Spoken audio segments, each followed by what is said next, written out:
సంవత్సరంలో 12 సంక్రమణాలు వస్తాయి. అందులో ముఖ్యమైనది మకర సంక్రమణం.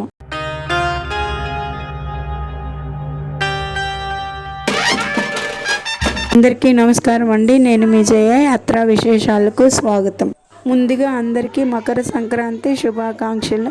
నా గొంతుకు పట్టేసిందండి, నేను అస్సలు మాట్లాడలేకపోతున్నాను. కొంతమంది వీడియో చేయమని అడగడం వల్ల ఈ వీడియో చేస్తున్నానండి. నన్ను అర్థం చేసుకుని నాకు సహకరిస్తారని ఆశిస్తున్నాను. భారతదేశంలో పండుగలన్నింటిలోనూ అత్యంత ప్రాముఖ్యమైనది మకర సంక్రాంతి. అందుకే ఈ పండుగను పెద్ద పండుగ అంటారు. మకర సంక్రాంతిని మన దేశంలో ఎంతో వైభవంగా జరుపుకుంటారు. పండగ సమయంలో పంటలు పండి చేతికి అందుతాయి కాబట్టి ఘనంగా వేడుకలు నిర్వహిస్తారు. పండుగను ఒక్కొక్క రాష్ట్రంలో ఒక్కొక్క పేరుతో జరుపుకుంటారు. ఈ పెద్ద పండుగను ఒక్కో రాష్ట్రంలో ఒక్కో పేరుతో పిలుస్తారు. సంక్రాంతి అని, పండగ అని, మకర సంక్రమణం అని, లోహరి అని, పొంగల్ అని ఇలా రకరకాల పేర్లతో పిలుస్తారు. మన దేశంలోనే కాకుండా విదేశాల్లో ఉన్న భారతీయులు కూడా సంక్రాంతి పండుగను ఘనంగా జరుపుకుంటారు. సూర్యుడు మకర రాశిలో ప్రవేశించిన సమయాన్ని మకర సంక్రమణము, మకర సంక్రాంతి అంటారు. మకర సంక్రాంతి నుండి మహాపుణ్యకాలమైన ఉత్తరాయణం ప్రారంభమవుతుంది. ఈ ఉత్తరాయణం ప్రారంభ సమయాన్నే మకర సంక్రమణ పుణ్యకాలము అంటారు. ఆ తర్వాత కుంభ, మీన, మేష, వృషభ, మిథున రాశుల్లో సూర్యుడు ఉన్నంతకాలం ఉత్తరాయణం కొనసాగుతుంది. ఈ సంక్రాంతి పండుగ సూర్యుని మార్పును కూడా సూచిస్తుంది. అందుకే ఈ పండుగను సూర్య భగవానుడికి అంకితమని చెబుతారు. శారీరక శ్రమకు, పూజలకు, సాధనకు, కృషికి అనువైన కాలము ఉత్తరాయణము. కర్కాటక రాశిలో సూర్యుడు ప్రవేశించినప్పటి నుంచి దక్షిణాయనం మొదలవుతుంది. సింహ, కన్య, తుల, వృశ్చిక, ధను రాశుల్లో కొనసాగినంత కాలం దక్షిణాయనం ఉంటుంది. ధ్యానానికి, యోగాలకి, దీక్షలకు, నియమనిష్టలకు అనువైన కాలము దక్షిణాయనము.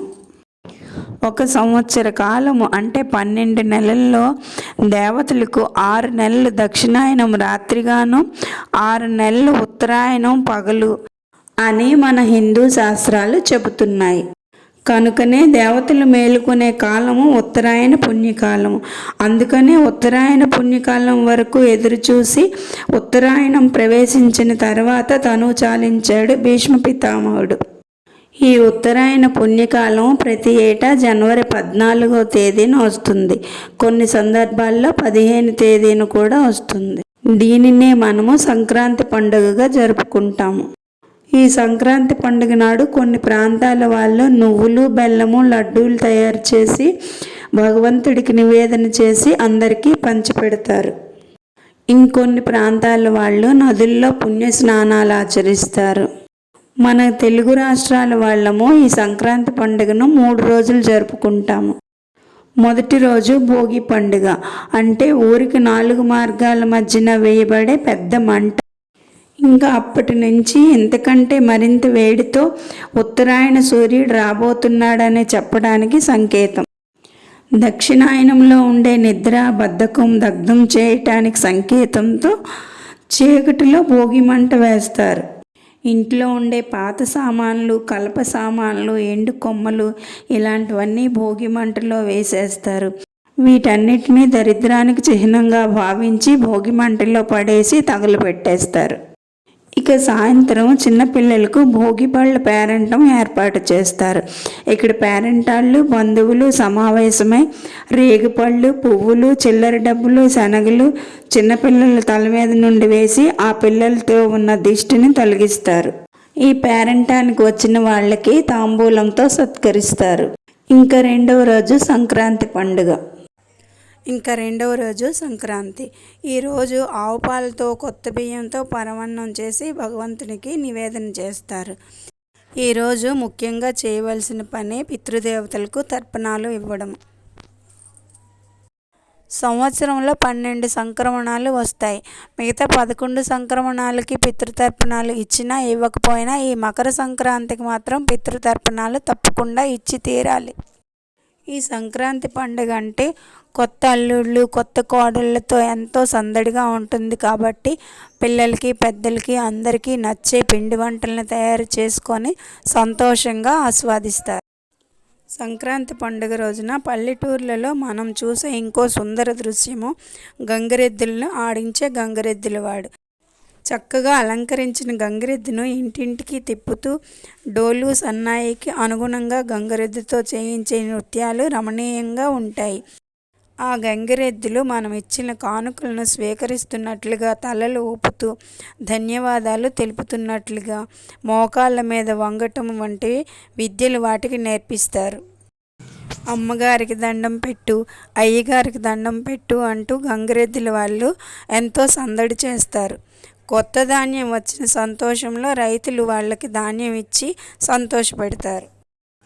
ఇక హరిదాసులు హరిలో రంగా హరి అంటూ నడి నెత్తి మీద నుండి ముక్కు వరకు తిరుమని పట్టెలతో కంచు గజ్జెలు గల్లు గల్లు అనిపిస్తూ చిందులు తొక్కుతూ తల మీద అక్షయ పాత్ర పెట్టుకొని ఆ పాత్ర కదలకుండా హరిదాసులు ప్రత్యక్షమవుతారు.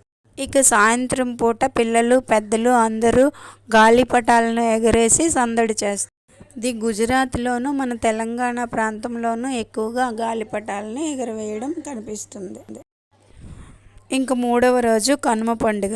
వ్యవసాయంలో మనకు ఎంతో చేదోడు వాదోడుగా ఉన్నందుకు పశువులకు శుభాకాంక్షలు తెలుపుకుంటూ ఎద్దులను బాగా అలంకరించి కనుమ పండుగ జరుపుకుంటారు. కొన్ని ప్రాంతాల్లో కోడి పందాలు నిర్వహించేవారు. అయితే ఈ పందాలు జీవహింసగా భావించి గత కొన్నేళ్లుగా రాష్ట్ర ప్రభుత్వం దీనిని నిషేధించింది. కనుమ రోజు మినుము తినటము ఆనవాయితీగా వస్తుంది కనుక కనుమ రోజు గారెలు ఆవడలు చేసుకొని తింటారు. కనుమ మరుసటి రోజు ముక్కనుమ. దీనికి బొమ్మల కొలువు పండుగ అనే పేరు కూడా ఉన్నది. చాలామంది ఇళ్లల్లో బొమ్మల కొలువు పెట్టుకుంటారు. దక్షిణ భారతదేశంలోని ప్రజలు ఈ పండుగ 3 రోజులు ఎంతో శ్రద్ధ ఆసక్తితో జరుపుకుంటారు. 3 రోజుల పాటు ఆనందంగా జరుపుకునే పండుగను ఘనంగా సాగనంపడానికి పుట్టిందే రథం ముగ్గు. అందరం ఒకరికొకరు తోడుగా ఉంటూ సహజీవనం సాగించాలి అనే సంకేతంతో ఒక ఇంటి రథం ముగ్గు తాడును మరొక ఇంటి వారి రథం ముగ్గుతో కలుపుతూ పోతుంటారు. ఇదండి మన సంక్రాంతి పండుగ సందడి. పండుగ కోసం వివరించిన నా వీడియో ఎలా ఉందో కామెంట్ చేసి చెప్పండి. నచ్చితే లైక్ చేసి షేర్ చేయండి. సబ్స్క్రైబ్ చేసుకొని నన్ను సపోర్ట్ చేయండి. ఇంకో మంచి వీడియోతో మళ్ళీ కలుద్దాం. అంతవరకు సెలవండి. బాయ్.